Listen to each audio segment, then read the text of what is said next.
Chapter 5. The State of Presence. You keep talking about the state of presence as the key.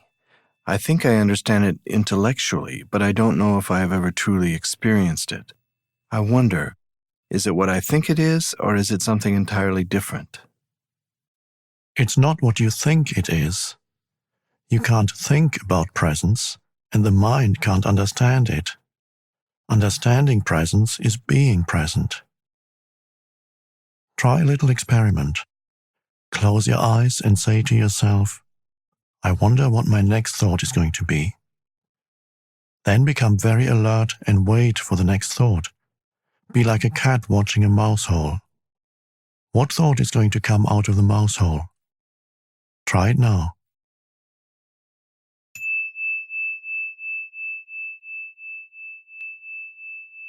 Well, I had to wait for quite a long time before a thought came in. exactly.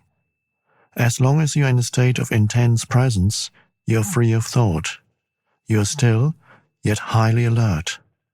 The instant your conscious attention sinks below a certain level, thought rushes in. The mental noise returns. The stillness is lost. You're back in time. To test their degree of presence, some Zen masters have been known to creep up on their students from behind and suddenly hit them with a stick. Quite a shock. If the student had been fully present and in a state of alertness, if he had kept his loin girded and his lamp burning, which is one of the analogies that Jesus uses for presence, he would have noticed the master coming up from behind and stopped him or stepped aside. But if he were hit, that would mean he was immersed in thought, which is to say absent, unconscious.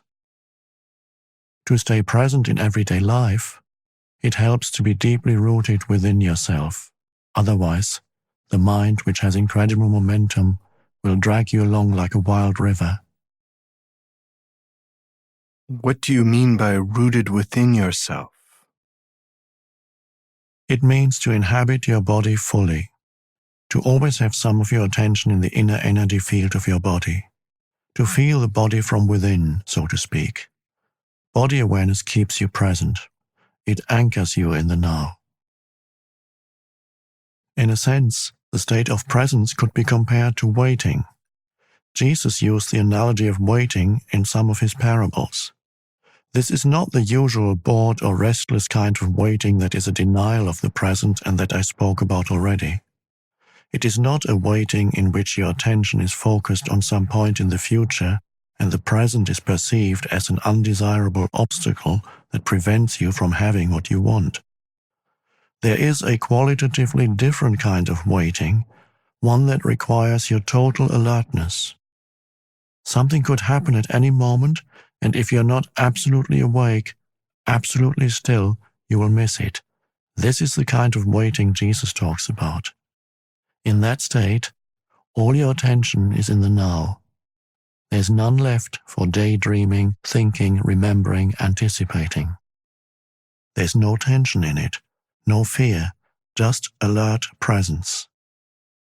You are present with your whole being, with every cell of your body. In that state, the you that has a past and a future, the personality if you like, is hardly there anymore. And yet nothing of value is lost. You are still essentially yourself. In fact, you are more fully yourself than you ever were before. Or rather, it is only now that you are truly yourself. Be like a servant waiting for the return of the master, says Jesus. The servant does not know at what hour the master is going to come. So he stays awake, alert, poised, still, lest he miss the master's arrival. In another parable, Jesus speaks of the 5 careless, unconscious women who do not have enough oil, consciousness, to keep their lamps burning, stay present, and so miss the bridegroom, the now, and don't get to the wedding feast, enlightenment. These 5 stand in contrast to the 5 wise women who have enough oil. That is, stay conscious.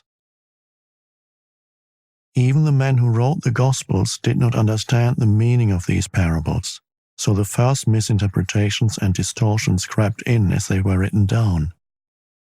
With subsequent erroneous interpretations, the real meaning was completely lost.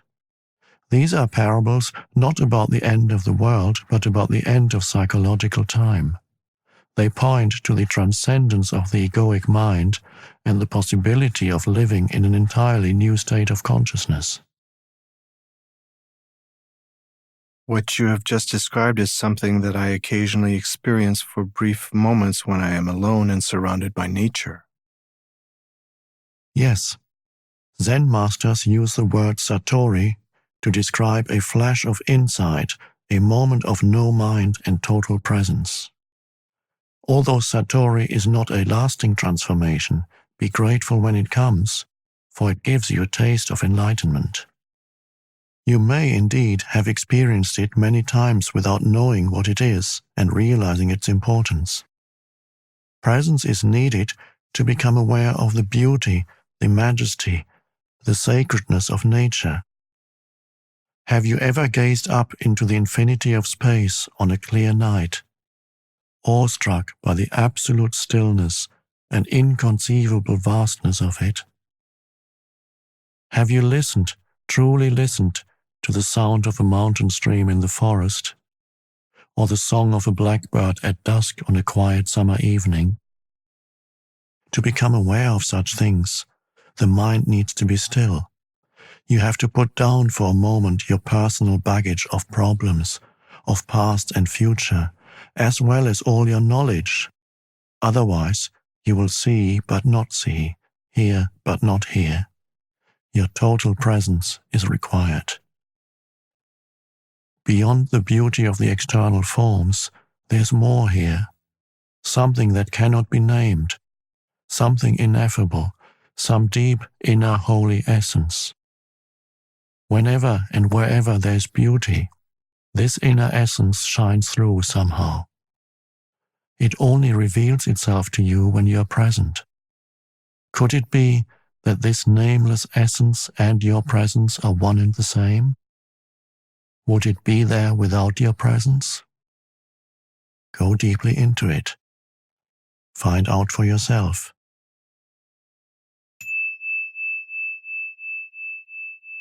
When you experienced those moments of presence, you likely didn't realize that you were briefly in a state of no mind. This is because the gap between that state and the influx of thought was too narrow. Your satori may only have lasted for a few seconds before the mind came in, but it was there. Otherwise, you would not have experienced the beauty. Mind can neither recognize nor create beauty. Only for a few seconds, while you were completely present, was that beauty or that sacredness there. Because of the narrowness of that gap and a lack of vigilance and alertness on your part, you were probably unable to see the fundamental difference between the perception, the thoughtless awareness of beauty, and the naming and interpreting of it as thought. The time gap was so small that it seemed to be a single process. The truth is, however, that the moment thought came in, all you had was a memory of it. The wider the time gap between perception and thought, the more depth there's to you as a human being, which is to say, the more conscious you are. Many people are so imprisoned in their minds that the beauty of nature does not really exist for them. They might say, "What a pretty flower," but that's just a mechanical mental labeling.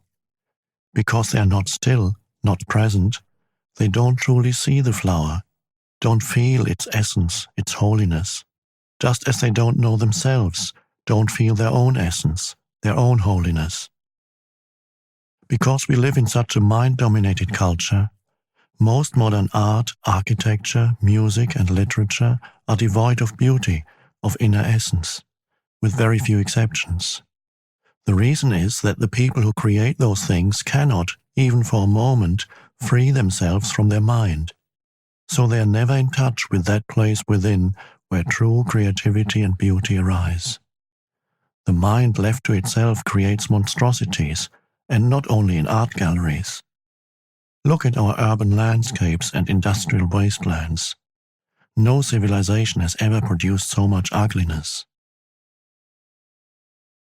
Is presence the same as being? When you become conscious of being, what is really happening is that being becomes conscious of itself.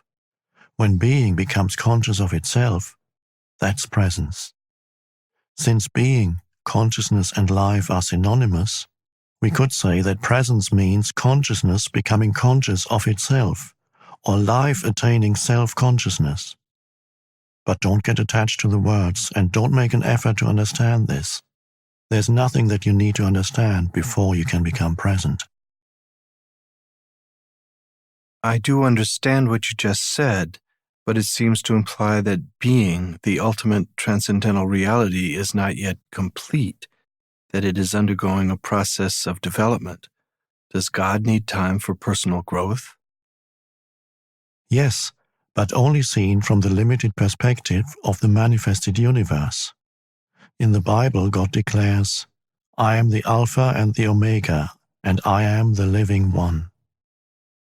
In the timeless realm where God dwells, which is also your home, the beginning and the end, the Alpha and the Omega, are one, and the essence of everything that ever has been and ever will be is eternally present in an unmanifested state of oneness and perfection, totally beyond anything the human mind can ever imagine or comprehend.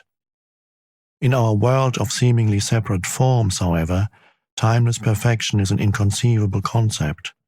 Here, even consciousness, which is the light emanating from the eternal source, seems to be subject to a process of development, but this is due to our limited perception. It is not so in absolute terms. Nevertheless, let me continue to speak for a moment about the evolution of consciousness in this world. Everything that exists has being, has God essence, has some degree of consciousness. Even a stone has rudimentary consciousness, otherwise it would not be, and its atoms and molecules would disperse. Everything is alive. The sun, the earth, plants, animals, humans, all are expressions of consciousness in varying degrees, consciousness manifesting as form. The world arises when consciousness takes on shapes and forms, thought forms and material forms. Look at the millions of life forms on this planet alone, in the sea, on land, in the air, and then each life form is replicated millions of times. To what end? Is someone or something playing a game with form? This is what the ancient seers of India asked themselves. They saw the world as Leela, a kind of divine game that God is playing. The individual life forms are obviously not very important in this game. In the sea, most life forms don't survive for more than a few minutes after being born. The human form turns to dust pretty quickly too, and when it is gone, it is as if it had never been. Is that tragic or cruel? Only if you create a separate identity for each form, if you forget that its consciousness is God essence expressing itself in form. But you don't truly know that until you realize your own God essence as pure consciousness. If a fish is born in your aquarium and you call it John, write out a birth certificate, tell him about his family history, and 2 minutes later he gets eaten by another fish. That's tragic. But it's only tragic because you projected a separate self where there was none. You got hold of a fraction of a dynamic process, a molecular dance, and made a separate entity out of it. Consciousness takes on the disguise of forms until they reach such complexity that it completely loses itself in them. In present-day humans, consciousness is completely identified with its disguise. It only knows itself as form and therefore lives in fear of the annihilation of its physical or psychological form. This is the egoic mind, and this is where considerable dysfunction sets in. It now looks as if something had gone very wrong somewhere along the line of evolution. But even this is part of Leela, the divine game. Finally, the pressure of suffering created by this apparent dysfunction forces consciousness to disidentify from form and awakens it from its dream of form. It regains self-consciousness, but it is at a far deeper level than when it lost it. This process is explained by Jesus in his parable of the lost son, who leaves his father's home, squanders his wealth, becomes destitute, and is then forced by his suffering to return home. When he does, his father loves him more than before. The son's state is the same as it was before, yet not the same. It has an added dimension of depth. The parable describes a journey from unconscious perfection through apparent imperfection and evil to conscious perfection. Can you now see the deeper and wider significance of becoming present as the watcher of your mind? Whenever you watch the mind, you withdraw consciousness from mind forms, which then becomes what we call the watcher or the witness. Consequently, the watcher, pure consciousness beyond form, becomes stronger, and the mental formations become weaker. When we talk about watching the mind, we are personalizing an event that is truly of cosmic significance. Through you, consciousness is awakening out of its dream of identification with form and withdrawing from form. This foreshadows, but is already part of, an event that is probably still in the distant future as far as chronological time is concerned. The event is called the end of the world. When consciousness frees itself from its identification with physical and mental forms, it becomes what we may call pure or enlightened consciousness, or presence. This has already happened in a few individuals, and it seems destined to happen soon on a much larger scale, although there's no absolute guarantee that it will happen. Most humans are still in the grip of the egoic mode of consciousness, identified with their mind and run by their mind.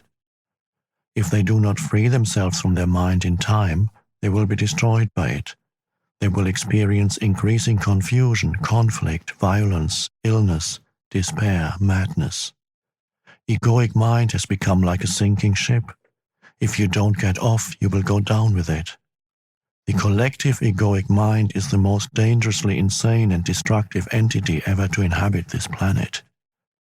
What do you think will happen on this planet if human consciousness remains unchanged? Already for most humans, the only respite they find from their own minds is to occasionally revert to a level of consciousness below thought. Everyone does that every night during sleep, but this also happens to some extent through sex, alcohol, and other drugs that suppress excessive mind activity. If it weren't for alcohol, tranquilizers, antidepressants, as well as the illegal drugs, which are all consumed in vast quantities, the insanity of the human mind would become even more glaringly obvious than it is already.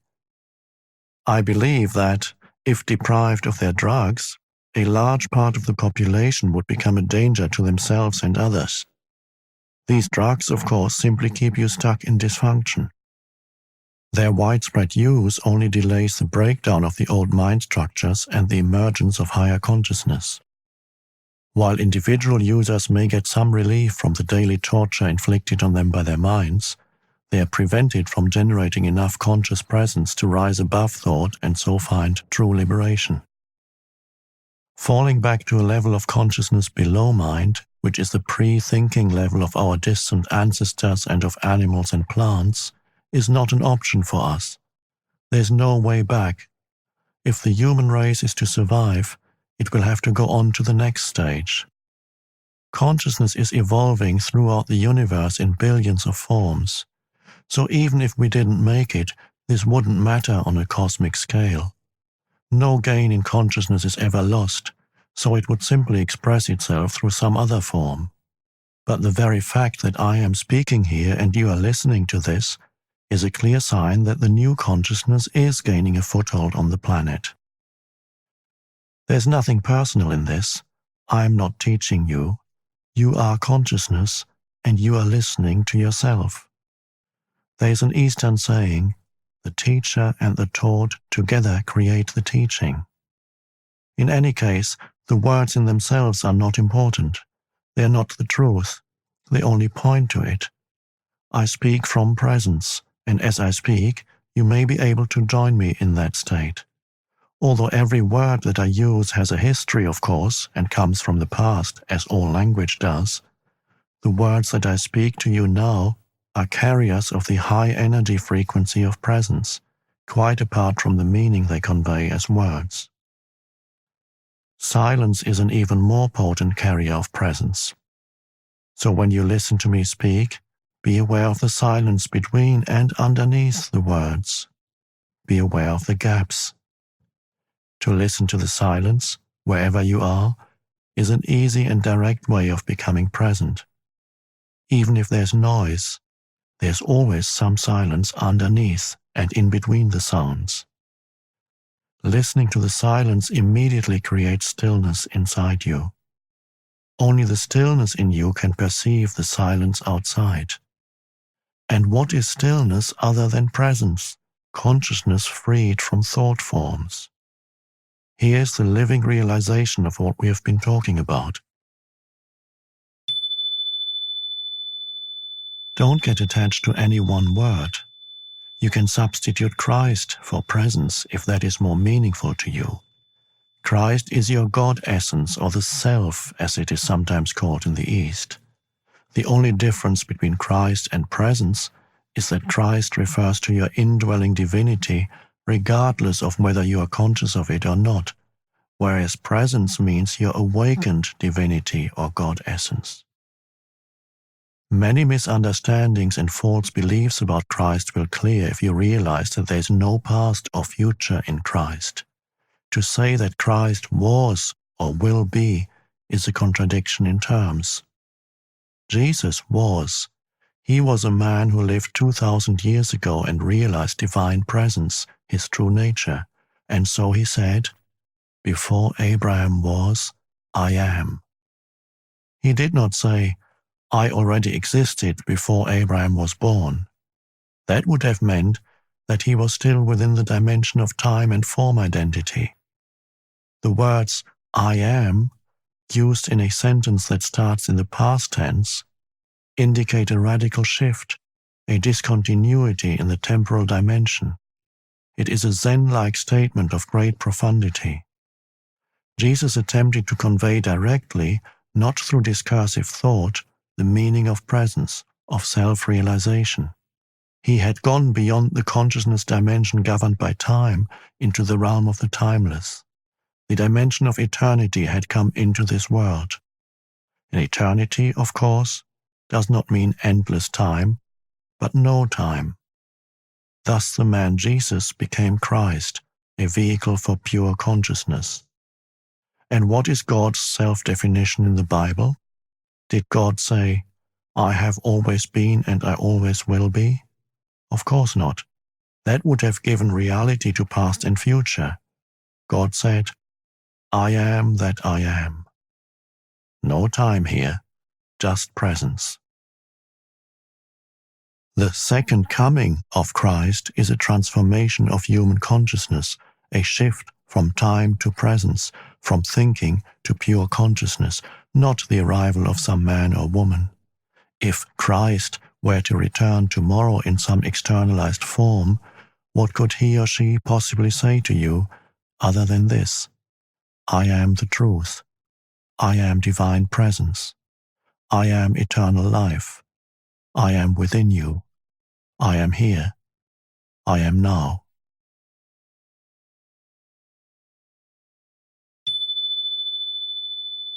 Never personalize Christ. Don't make Christ into a form identity. Avatars, divine mothers, enlightened masters, The very few that are real are not special as persons. Without a false self to uphold, defend, and feed, they are more simple, more ordinary than the ordinary man or woman. Anyone with a strong ego would regard them as insignificant or, more likely, not see them at all. If you are drawn to an enlightened teacher, it is because there's already enough presence in you to recognize presence in another. There were many people who did not recognize Jesus or the Buddha, as there are and always have been many people who are drawn to false teachers. Egos are drawn to bigger egos. Darkness cannot recognize light. Only light can recognize light. So don't believe that the light is outside you, or that it can only come through one particular form. If only your master is an incarnation of God, then who are you? Any kind of exclusivity is identification with form, and identification with form means ego, no matter how well disguised. Use the Master's presence to reflect your own identity beyond name and form back to you, and to become more intensely present yourself. You will soon realize that there is no mine or yours in presence. Presence is one. Group work can also be helpful for intensifying the light of your presence. A group of people coming together in a state of presence generates a collective energy field of great intensity. It not only raises the degree of presence of each member of the group, but also helps to free the collective human consciousness from its current state of mind dominance. This will make the state of presence increasingly more accessible to individuals. However, unless at least one member of the group is already firmly established in it and thus can hold the energy frequency of that state, the egoic mind can easily reassert itself and sabotage the group's endeavors. Although group work is invaluable, it is not enough, and you must not come to depend on it. Nor must you come to depend on a teacher or a master, except during the transitional period when you are learning the meaning and practice of presence.